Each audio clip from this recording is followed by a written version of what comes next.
വളരെ പ്രധാനപ്പെട്ട ഒരു വിധി ഇന്ന് ഉണ്ടായിരിക്കുകയാണ്. സമൂഹ മാധ്യമ നിയന്ത്രണത്തിൽ നിർണായകമായ വിധി. പോസ്റ്റുകൾ പിൻവലിക്കാനുള്ള കേന്ദ്ര സർക്കാരിന്റെ അധികാരം ചോദ്യം ചെയ്ത് നൽകിയ ഹർജി കർണാടക ഹൈക്കോടതി തള്ളി.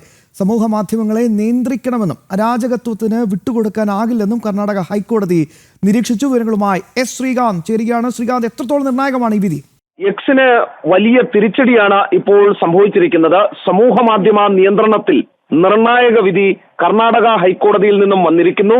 അതായത് പോസ്റ്റുകൾ പിൻവലിക്കാനുള്ള കേന്ദ്ര സർക്കാരിന്റെ അധികാരം ചോദ്യം ചെയ്ത് നൽകിയ ഹർജി ഇപ്പോൾ കർണാടക ഹൈക്കോടതി തള്ളിയിരിക്കുന്നു.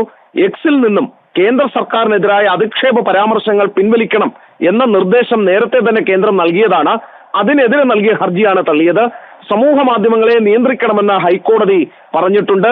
അരാജകത്വത്തിന് വിട്ടുകൊടുക്കാനാകില്ല എന്നാണ് ഹൈക്കോടതി പറയുന്നത്. അമേരിക്ക അടക്കമുള്ള രാജ്യങ്ങളിൽ ഇത്തരം നിയമമുണ്ട്. സമൂഹ മാധ്യമങ്ങളെ നിയന്ത്രിച്ചില്ലെങ്കിൽ നിയമലംഘനമായിരിക്കും ഫലം എന്നാണ് പറയുന്നത്.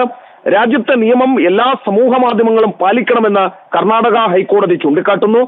അമേരിക്കയിലെ നിയമങ്ങൾ പാലിക്കാം, എന്നാൽ ഇന്ത്യയിലേത് പറ്റില്ല എന്ന നിലപാട് അംഗീകരിക്കാനാകില്ലെന്നും കോടതി പറയുന്നു. അതായത് ഈ രാജ്യത്തൊരു നിയമമുണ്ട്, ആ നിയമം അനുസരിച്ച് പ്രവർത്തിക്കാൻ കഴിയുന്നവർ പ്രവർത്തിച്ചാൽ മതി എന്ന രീതിയിൽ തന്നെ ഈ കോടതി വിധിയെ വ്യാഖ്യാനിക്കാം.